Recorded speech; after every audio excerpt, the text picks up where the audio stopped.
In addressing the topic of the renewal of the mind, we must consider the matter of temptation.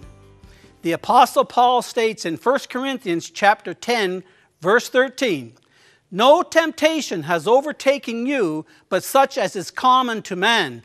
And God is faithful, who will not allow you to be tempted beyond what you are able, but with the temptation will provide the way of escape also, that you may be able to endure it." Temptation begins with a seed thought that is essentially this idea: you can get your own needs met through the world, the flesh, or the devil. The root of all temptation is to get the Christian to live independently of God. We maintain self-control by managing our thoughts at the threshold of perception. Now, it's not a sin to be tempted. If it's a sin to be tempted, then the worst sinner who ever lived was Christ, because he was tempted in all ways, such as men, yet without sin. And old Satan knows exactly what button to push, doesn't he? Things that may tempt you may not tempt me, and vice versa. Oftentimes, it's very unique. For instance, when was the last time you were tempted to turn a rock into bread? Let's face it, that temptation was very unique to Christ. But what you and I have to get a hold of here is the nature of temptation. It begins with a little seed thought. It begins to enter my mind, and I have to learn to take that thought captive that moment to the obedience of Christ. Whenever we are confronted with that little thought, we have to take that captive right then. For example, a man struggling with lust sees a pornographic picture.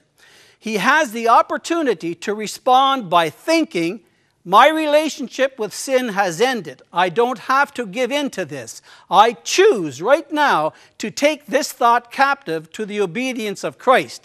I'm not going to look at it, and I'm not going to think about it." He stops looking at the picture and gets rid of the magazine or leaves the place of temptation. However, if he hesitates at the threshold, stares at the picture, and begins to fantasize about it, he will trigger an emotional landslide, producing a physical response that will be difficult to stop. He must capture the initial tempting thought, or it will probably capture him. Now I, through my physical body, interact with this world, and I see something or I hear something that attracts me. And at that very moment, I've got a choice to make, don't I? I really do. If I let my mind dwell on that thing, whatever it is, I almost instantaneously will have an emotional response, not to life's events, but to my perception of life's events. Our autonomic nervous system obviously correlates to the emotional part of our life. You know, you really can't control your emotions. Try it sometime. You can't do it, but you won't find any instruction in Scripture to do that. What you will find in Scripture is to put the emphasis where it belongs, upon what you think. That's what you do have control over. The fact that our emotions are a product of our thought lives is the general opinion of mental health workers. We can't directly control our feelings, but we can control what we think. And that is why the mind is the control center of all activities. You don't do anything without first thinking it. We will continue our study on the renewal of the mind in the next segment.